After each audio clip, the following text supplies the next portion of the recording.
తెనాలి రామకృష్ణుని కథలు. పాలు ముట్టని పిల్లి. విజయనగరములో నివసించుచున్న ప్రజలకు ఎలుకల బాధ భరించరానిదైనది.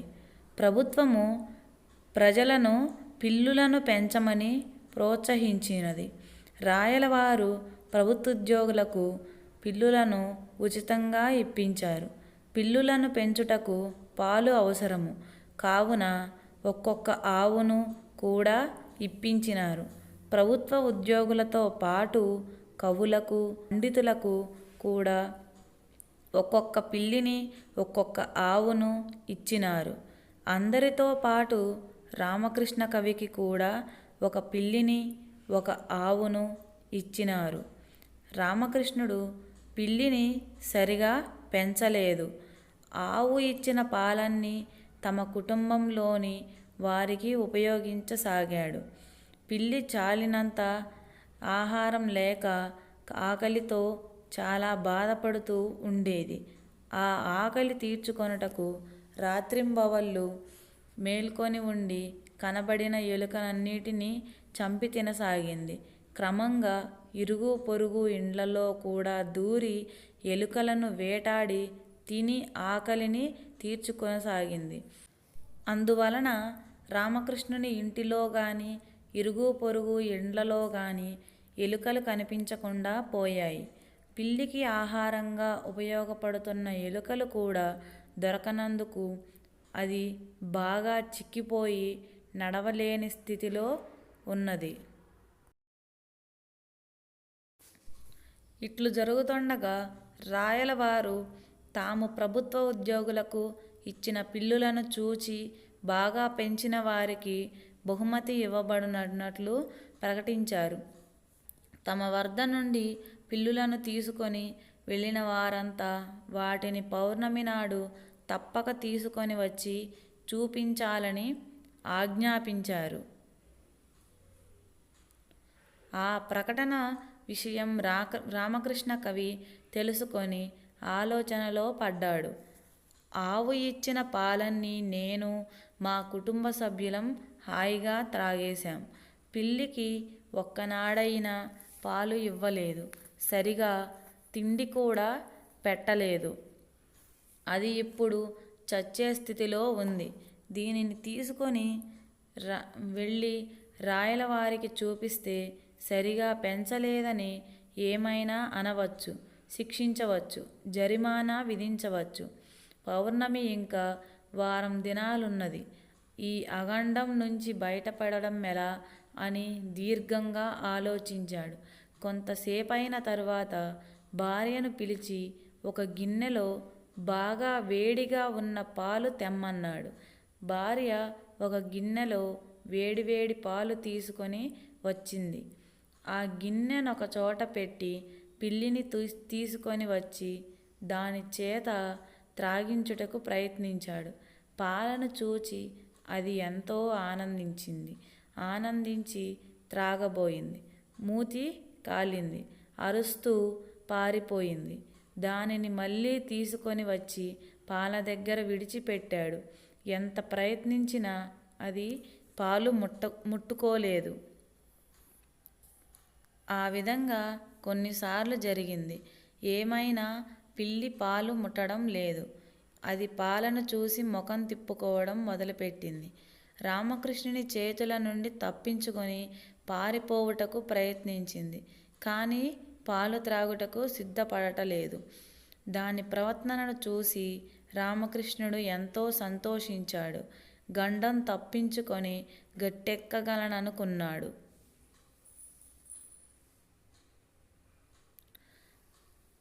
పౌర్ణమి నాడు రాయలవారి సమక్షంలో పిల్లుల ప్రదర్శన ప్రారంభమైంది.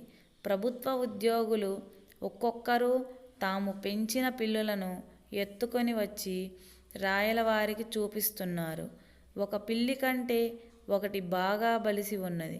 అతిగా బలిసి అడుగు తీసి అడుగు వేయలేక ఆయాసపడే స్థితిలో ఉన్నవి.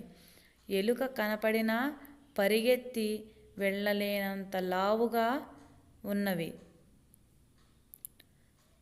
తాము ఇచ్చిన పిల్లులు తమ ఉద్యోగులు బాగా పెంచుతున్నారని రాయలవారు సంతోషిస్తున్న సమయంలో రామకృష్ణ కవి తాను పెంచుటకు తీసుకొని వెళ్ళిన పిల్లిని తీసుకొని వచ్చి రాయలవారికి చూపించాడు.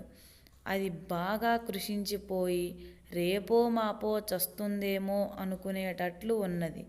ఆ పిల్లిని చూడగానే రాయలవారికి ఆగ్రహం, ఆశ్చర్యం రెండూ కలిగాయి.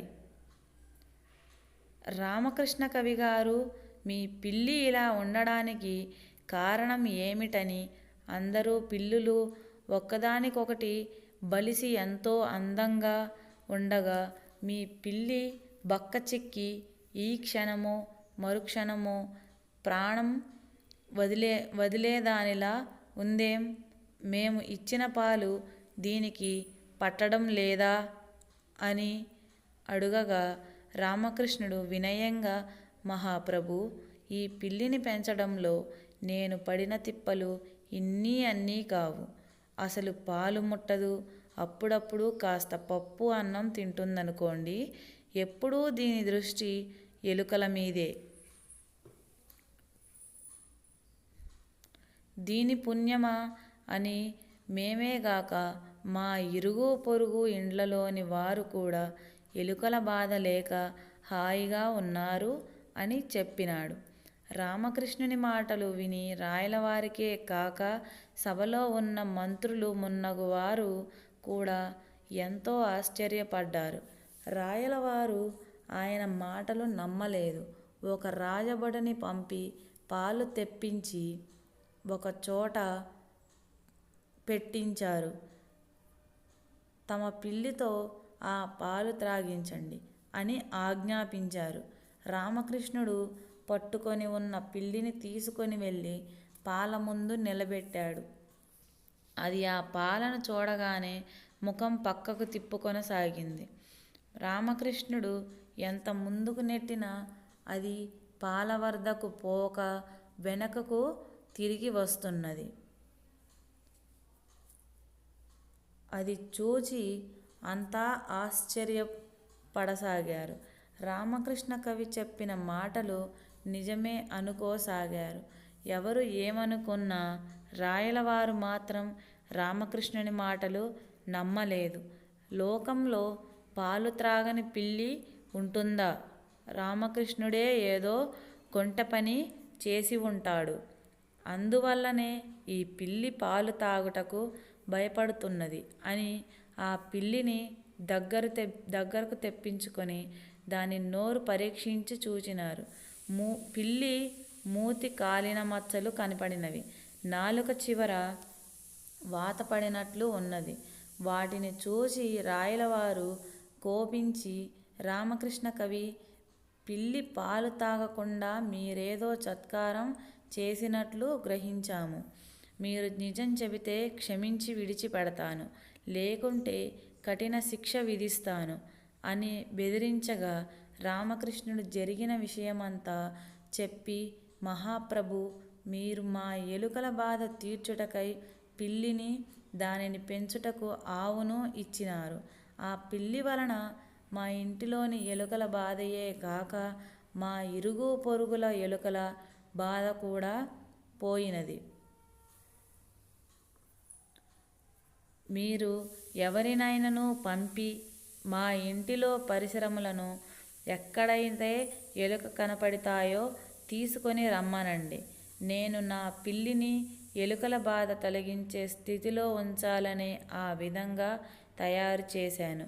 మీరు పిల్లినిచ్చి మా ఎలుకల బాధ పోగొట్టుటయే గాక మాకు నిత్యం కావలసిన పాలు, పెరుగు, నెయ్యి మొదలగు వానిని లోటు కలుగకుండా ఆవును కూడా ఇచ్చినందుకు మీకు కృతజ్ఞతాపూర్వక వందనము అర్పించుకొనుచున్నాను.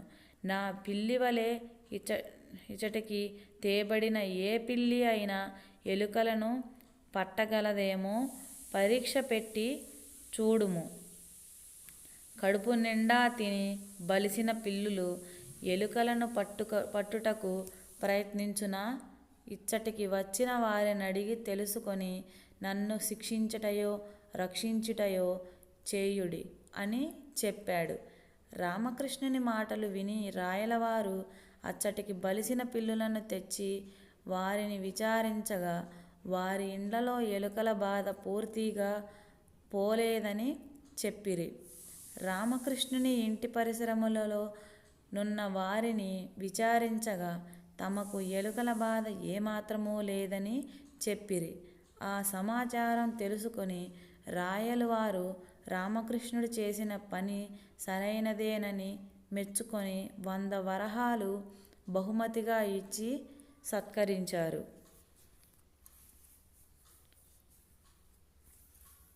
ఐ హోప్ ఈ వీడియో మీకు నచ్చే ఉంటుంది అనుకుంటున్నాను. ప్లీజ్ నచ్చితే నా ఛానల్ని సబ్స్క్రైబ్ చేసుకొని మీ ఫ్రెండ్స్కి ఫ్యామిలీ మెంబర్స్కి షేర్ చేస్తారని ఆశిస్తున్నాను. అలాగే ప్లీజ్ లైక్ చేయండి. మీరు లైక్ చేస్తేనే నా వీడియో అనేది మరికొంతమందికి రికమెండ్ అవుతుంది.